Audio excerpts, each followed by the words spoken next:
Fala galera, sejam bem-vindos ao canal Sentimento Tricolor. Aqui é a sua casa, aqui você sabe que aqui é a casa do torcedor do Fluminense. Tô muito feliz depois da vitória de ontem contra o Goiás por 3-0 no Engenhão. Foi de 3, poderia ter sido de 5, 6, até 8. Vou passar alguns números para vocês aqui e vocês vão ver que a vitória de ontem foi bem convincente. Mas antes disso, você que está chegando aqui no canal pela primeira vez, muito prazer. Meu nome é André Luiz, sou personal trainer, não sou jornalista, sou torcedor raiz, 30 anos de arquibancada no Maracanã, sou tricolor desde que nasci e tenho 40 anos de idade. Então seja muito bem-vindo, se inscreva no canal, deixa o like no vídeo se você gostar e vamos embora, que eu tenho certeza que você vai querer saber a minha opinião sobre a partida de ontem, né? Esse é um vídeo, uma análisezinha muito particular minha sobre a partida, sobre o jogo, que foi válido pela 33ª rodada do Campeonato Brasileiro 2020, no Engenhão, que é o nosso salão de festa, não é Newton Santos para nós, torcedores do Fluminense, é Engenhão. E o Fluminense venceu com tranquilidade, 3-0. Eu considero que o nosso primeiro tempo foi o melhor primeiro tempo em janeiro, né, durante esse ano de 2021, esse primeiro mês de 2021, que acabou, estamos já em fevereiro, hoje é dia 1º de fevereiro. Então, esse primeiro tempo, o jogo todo, né, mas principalmente o primeiro tempo do jogo contra o Goiás, eu considero o melhor primeiro tempo de todos os jogos que o Fluminense disputou em janeiro. Melhor jogo da era Marcão, desde que o Marcão assumiu, foi a melhor partida do Fluminense. Esse mês de janeiro, conforme eu falei agora, galera, foi superior percentualmente, né, em número de pontos, ao outubro, que tinha sido o melhor mês do ano para o Fluminense. Lembra que eu fiz até um vídeo aqui no canal, Outubro de Ouro, que nós não perdemos, ficamos invictos e tal. E o nosso janeiro, proporcionalmente falando, foi melhor do que outubro. Então, realmente, o ano de 2021 começou muito bom para o Fluminense. Nós estamos fazendo a melhor campanha desde 2012, disparado depois do Tetra. O Fluminense nunca fez uma campanha tão boa quanto está fazendo agora. Pode terminar na sua melhor colocação desde 2012 no Campeonato Brasileiro. São 4 jogos invictos, 3 vitórias e um empate, ou seja, de 12 pontos disputados, nós conquistamos 10. E esses 2 pontos perdidos, eu lamento muito, que foi naquele jogo contra o Curitiba, na qual o Marcos Felipe estava num dia muito infeliz. Falhou, eu considero, nos 3 gols adversários. E o Fluminense teve a bola do jogo nos pés do Wellington Silva no finalzinho da partida. Ele isolou. E depois o John Kennedy também ainda teve a chance de fazer o 4º gol, também estou para fora. Então esse foi o único resultado ruim do Fluminense nesse mês de janeiro. Foi aquele empate contra o Curitiba. O resto, só a vitória. Num determinado momento, galera, a gente pensa assim, pô, André, calma, você está muito empolgado. A vitória foi contra o Goiás, né? Que é um time que está na zona do rebaixamento, virtual rebaixado já para a Série B da próxima temporada. Mas aí eu pergunto a vocês, o Goiás, no jogo anterior ao Fluminense, tinha vencido do Santos, lá na Vila Belmiro, 4, de virada. Começou perdendo de 2-0, conseguiu virar o jogo, fez uma excelente partida contra o Santos. O Fluminense também jogou contra os outros clubes que estão na zona do rebaixamento. O Fluminense enfrentou o próprio Curitiba, né, que era o pior ataque, um dos piores times do campeonato. Enfrentou o Lanterna Botafogo, enfrentou o Sport. Em todas essas partidas, o nosso desempenho foi horroroso, foi pífio. Para você ter uma ideia, eu fiz até aqui uma anotação. O Fluminense, galera, nos 3 jogos contra Coritiba, Botafogo e Sport, ele criou 15 chances de gol nas 3 partidas juntas, tá? 15 chances de gol contra Botafogo, Sport e Coritiba, os 3 piores times do campeonato. Só ontem no jogo contra o Sport, o Fluminense criou 12 chances de gol. Ou seja, o time realmente melhorou, teve uma performance melhor. É um time que jogou com muita intensidade no início da partida, marcando as linhas altas lá na frente, tendo uma recomposição defensiva padrão que tinha no time do Odair Hellmann. Os 10-12 primeiros minutos do jogo, o Goiás teve um pouco mais de pressão. O Fernandão conseguiu finalizar algumas bolas, todas elas para fora. Tá? Nenhuma bola do gol do Marcos Felipe. Acho que o Marcos Felipe ontem não fez uma defesa. O Goiás não chegou a ameaçar, apesar de ter terminado o jogo com mais posse de bola. Mas o Fluminense foi muito efetivo. muito incisivo. Destaque para 2 jogadores. O time todo foi bem, galera, mas eu gostaria de destacar, por justiça, 2 jogadores que eu considero que foram os melhores da partida. Martinelli, o primeiro, não precisa falar, né? O volante, 19 anos de idade, que joga de terno, parece que já está no time profissional há anos e anos e não tá, chegou agora, tem poucos jogos como profissional, marcou os seus primeiros 2 gols na carreira como jogador profissional, 2 belos gols, tá? A sorte continua nos ajudando. No primeiro ele soltou um míssel de fora da área, a bola explodiu na trave, bateu nas pernas do Tadeu e entrou. E o segundo gol, uma finalização de dentro da área, a bola desviou e também entrou. Mas mérito do Martinelli, que estava lá para poder finalizar. Um outro fator importante, um outro destaque da partida é o Nenê, que é um jogador que eu critico muito, mas ele voltou a fazer aquelas grandes partidas que ele estava fazendo contra times de menor expressão no início da temporada. Nenê ontem, apesar de não ter feito gol, poderia ter marcado um gol de placa, que mereceria uma placa ser entregue para ele. Um gol antes do meio-campo, o famoso gol que o Pelé não fez. Agora o Nenê também tem na sua lista, o famoso gol que o Nenê não fez. Se não é aquele gramado ressecado, duro do Engenhão, se o gramado tivesse mais molhado ou mais macio, a bola teria deslizado e entrado. Como o gramado está muito seco, a bola praticamente bateu no concreto e subiu. E seria um golaço.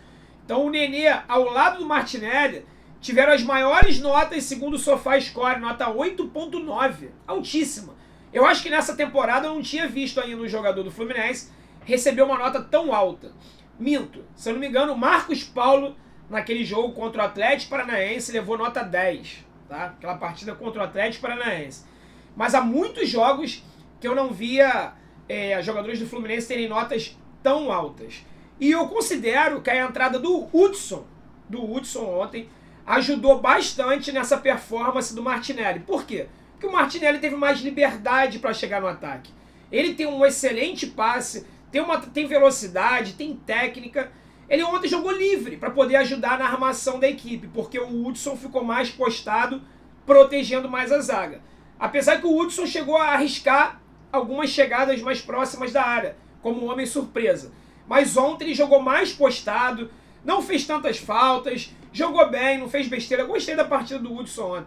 Na verdade, eu gostei da partida de todo o time do Fluminense. Destaque para o Nino também, que depois que voltou o sistema defensivo, voltou a ter muito mais segurança, não só pela entrada do Nino, que está no excelente momento, mas porque também o Lucas Claro voltou para o lado esquerdo e dando uma maior proteção no setor que eu considero mais vulnerável do time do Fluminense, ali na área do Egídio, ou Danilo Barcelos, né? Falando em Egídio, mais uma assistência do Egídio ontem. O Egídio se tornou disparado o maior jogador com o maior número de assistências do Fluminense na temporada 2020, disparado. O safado realmente tem um bom cruzamento, tem um bom passe. Ele só tinha que parar de fazer as besteiras e entregar as bolas que ele entregava lá atrás. Pelo visto, parou. Se continuar fazendo esse feijão com arroz aí, dá pra ficar tranquilo na titularidade até o final do campeonato, né? Até porque o reserva dele não vai conseguir fazer mais do que ele tá fazendo. Então, no meio-campo, como eu já falei pra vocês, o destaque na zaga foi o Nino, na minha opinião. Os dois laterais foram bem. No meio-campo, destaque para Martinelli e Nenê. E no ataque, nosso ataque ontem foi mal, né? O Fred perdeu 2 chances claras de gols. Uma, o Luiz Henrique atrapalhou ele, né? O Fred conseguiu tocar devagar na bola e o Tadeu se esticou todo para tirar. Aquele é um gol que normalmente o Fred não perde, mas o Luiz Henrique atrapalhou ele. O Luiz Henrique melhorou jogando pelo lado esquerdo. O Marcão enxergou no Luiz Henrique que ele joga melhor pelo lado esquerdo. Ele é canhoto, inclusive. E começou jogando bem pelo lado esquerdo. Bem que eu digo em relação às partidas anteriores, tá? Mas no segundo tempo, o Marcão botou ele para a direita de novo. Ele caiu de produção. O Luca, eu não gostei do Luca. Perdeu também duas ou três chances claras de gol. Para mim, quem tinha que estar no lugar dele ali era o John Kennedy, tá? E o fator positivo do ataque, eu considero foi a entrada do Pacheco. Pacheco não jogava há muito tempo. Eu considero que ele pode ser muito útil nesse time do Fluminense. Entrou bem, finalizou, quase fez o gol no finalzinho da partida. E eu acho que ele merece ter mais chances, já que os jogadores que estão jogando de titular não estão conseguindo apresentar uma performance elevada, tá? Galera, para vocês poderem entender, thumbnail aqui, Libertadores 2021, eu vou.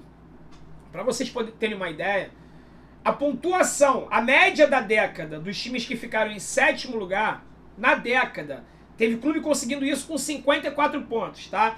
Mas a média são de 58 pontos.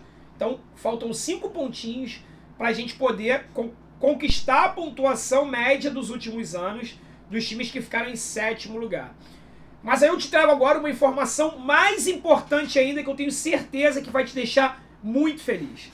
O Fluminense hoje está a 8 pontos do time que está em 8º lugar. Tá? Tem alguns times em 8º, Atlético Paranaense, Corinthians, Santos, Ceará, 8 pontos. Corinthians e Santos é o jogo da rodada, foi adiado, se eu não me engano, para o dia 17 de fevereiro. 17 de fevereiro. Qualquer um dos dois que vencer, vai ficar a 5 pontos do Fluminense. O resultado ideal seria um empate. Nós abriríamos 7 pontos de diferença para o 8º colocado, ok? 7 pontos. Faltam 5 jogos. Ou seja, galera, o Fluminense pode conquistar matematicamente a vaga, pelo menos na pré-Libertadores, nas próximas 2 ou 3 rodadas, no máximo. Bahia, Atlético Mineiro. No jogo contra o Ceará, o Fluminense poderá conquistar matematicamente a vaga, pelo menos na pré-Libertadores. Mas eu vou ser muito sincero com vocês, eu não estou pensando em pré-Libertadores não, tá? Nós estamos a 5 pontos do G4, hoje o Fluminense encontra-se na 5ª colocação, Palmeiras e Botafogo jogam hoje, então provavelmente o Palmeiras vai vencer e vai tomar esse nosso lugar, a gente deve cair para 6º, mas estamos na frente do Grêmio, o Grêmio não tem mais jogo a menos, a nossa colocação realista, se o Palmeiras vencer, será o 6º lugar, a 5 pontos do São Paulo, que é o 4º. E lembrando que o São Paulo está numa decadência muito grande e ainda pega Mulambada, Grêmio, o São Paulo pega Mulambada, Grêmio e não sei se eu acho que, se eu não me engano, o Atlético Mineiro ou o Internacional. O São Paulo ainda tem confronto direto com os times que estão na parte da frente da tabela. Ou seja, há uma grande chance do Fluminense terminar esse Campeonato Brasileiro no G4 e indo assim diretamente para a fase de grupo da Libertadores. E pode abrir ainda G5 e até G6. Quando eu falo G6, direto para a Libertadores da América. Em breve eu vou gravar um vídeo aqui explicando a vocês o que o Fluminense precisa, ou melhor, o que precisa acontecer para 6º lugar, para a 6ª colocação, valer vaga direta na fase de grupos da Libertadores. E para encerrar esse vídeo, mais uma boa notícia. O Fluminense indo para a fase de grupo da Libertadores, ele só estrearia na Liberta lá no meado de abril. Abril, é isso mesmo. Então esse planejamento que não está sendo feito agora e que a gente está cobrando tanto, o Fluminense vai ter praticamente 2 meses para poder contratar um treinador, reforçar a equipe e a gente entrar com tudo já na fase de grupos da Libertadores da América 2021. Libertadores 2021, eu vou. A caravana do Sentimento Tricolor vai estar na rua. A tropa do Flu, a tropa do Sentimento vai estar rodando pela América do Sul. E você, vem comigo? Forte abraço, saudações tricolores.